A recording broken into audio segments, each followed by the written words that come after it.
Hello and welcome to another Naughty Egg Draw. I'm Jake, and today I'm here to bring you a video on how to make a YouTube outro on Photoshop. So this is going to be a pretty short video. There's not a whole lot that needs to be talked about in this one, so let's hop into it. Alright, so as you can see, I have a blank Photoshop file here. I'm going to make a new one. It's going to be 1080p, or 1920 by 1080p. Because I want it to match the same size as what you would see most videos at nowadays when you're on a web page. So I'm going to start with just the words. So this is actually going to be for a video page that I'm going to be doing. A couple of my friends and I wanted to start doing a Let's Play channel. So this is going to be the outro for those videos. So let's see. Naughty Play. So I think I'm gonna do a different. Let's see. Let me do this one. This one's a little bit more video game like. Oh,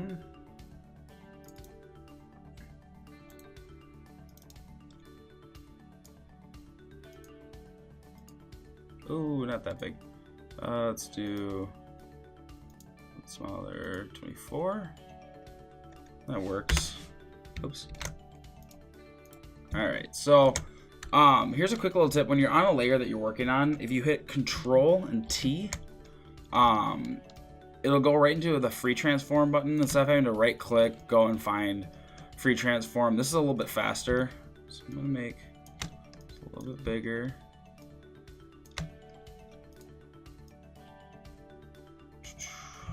Alright, so I'm going to go in and actually duplicate this layer. To bring it down, and I like sometimes making my own shadows instead of going into the drop shadow menu. Where are we? Alright, so a lighter gray.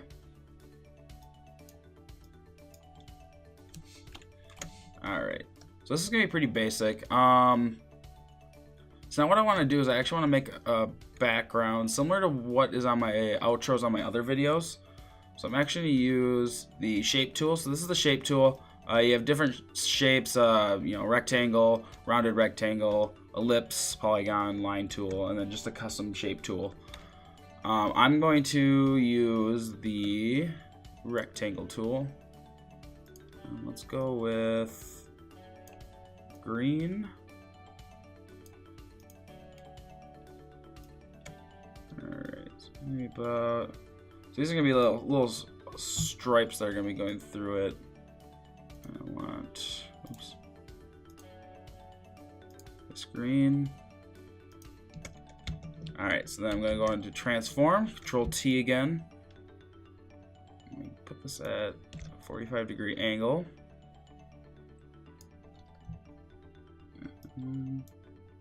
So I know I talked about a little bit in another video, a little bit about layers. So I want since these layers, these rectangles are going to be behind the letters, I want them to be on the bottom layer. So the layers that are on the top, they're going to be the most, they're going to be the top visible layer, and then the ones below it are going to be underneath it.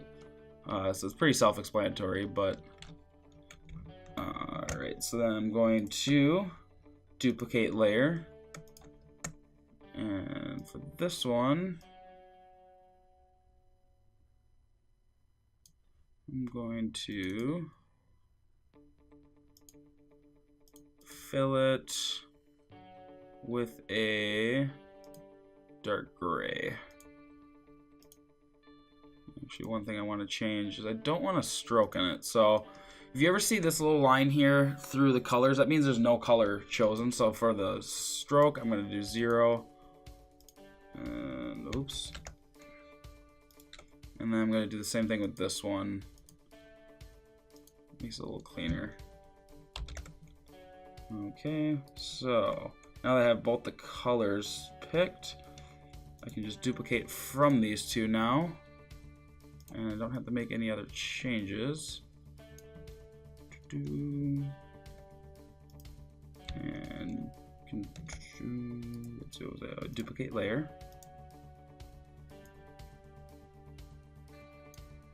looks like I need one more green one. And duplicate layer.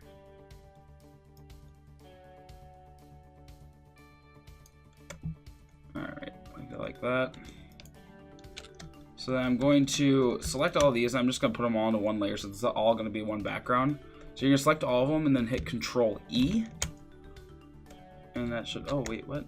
Oh, I got to rasterize them all first. So that's going to flatten all the layers and turn them in, they're not smart objects anymore.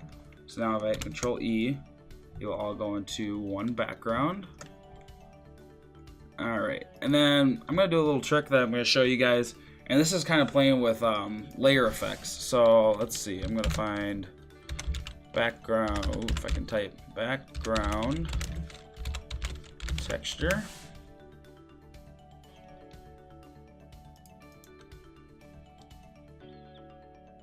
Let's see, like this one. Internet's been a little slow today, so it's loading images really horribly on the internet today. I like that image too. Let's try this one. So you want to make a new layer and then drop it into that layer. Alright. There we go. So I am going to do a mask. I know I talked about it a bit before. So you're going to do Alt and then click on the layer that you want it to be connected to. And now I'm going to be playing with the layer effects. So I'm going to go into here. I'm probably going to do multiply. I like that the most. So, and if you don't want it as strong, so what the layer effects do is they actually they interact with the layers below them. Ooh, actually, I kind of like that one. They interact with the layers below in different ways. I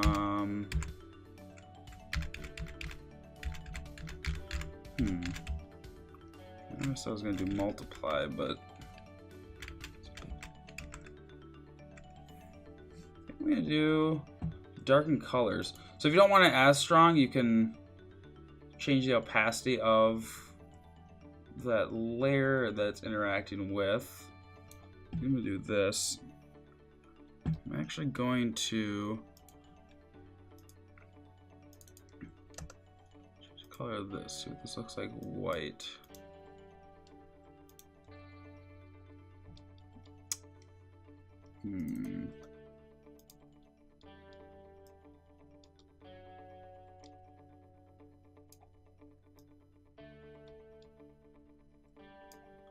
I'll stick with black just for now.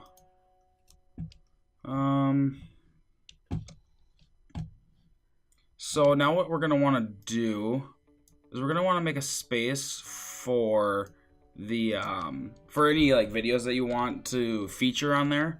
So what I'm actually gonna do to do this is I'm gonna take this tool and make it about the size of a video. So I'd say about right there. Give it a thicker stroke so that up here you can change how thick that line is. Alright. So now what I can do is I can actually go in here and use the magic wand tool. Oh, I forgot to do the fill. So you're gonna want to fill for this part because it's just a little trick that I like to do. So I'm going to go in here, rasterize this layer, and then I'm going to select this area right here, and then actually click on this layer and delete it from those two. And now move this one over. And see, now we have a nice space for that. I'm gonna put the other video right here.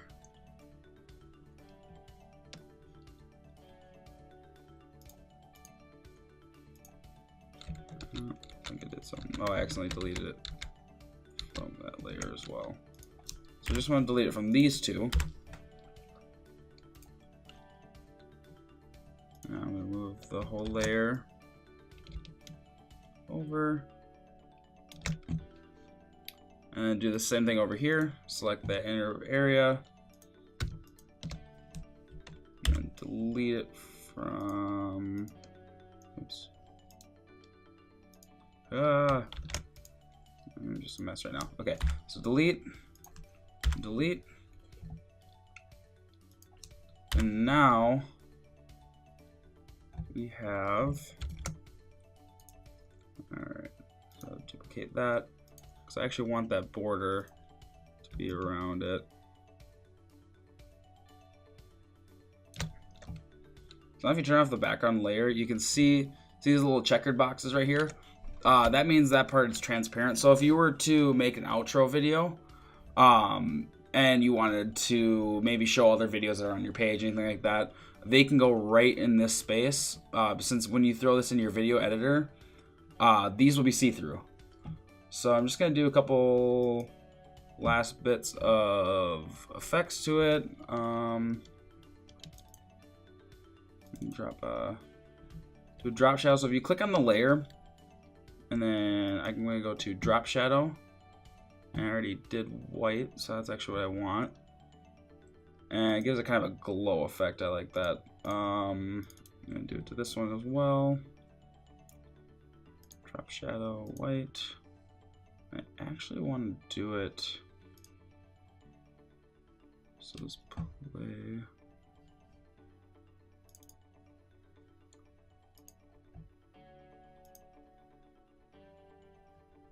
I thought I'd like that green, but it's a little too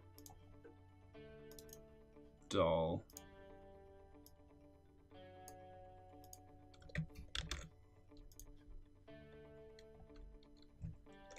All right. I think I'm gonna throw in a controller. So if you want to import something to the image that you're working on, you're going to do place embedded. And then find the file that you want. I'm gonna do it this.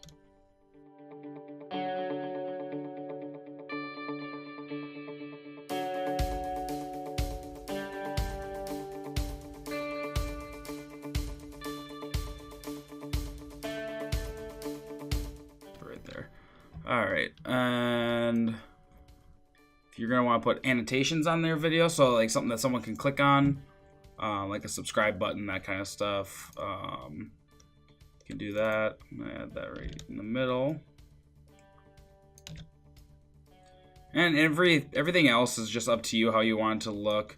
The basics of this video I just wanted to do was really to give people the idea that you want to make sure that there's transparency here, because if there's not, the videos that you were going to place underneath it won't show. It'll just be, I wonder what the controller will look like.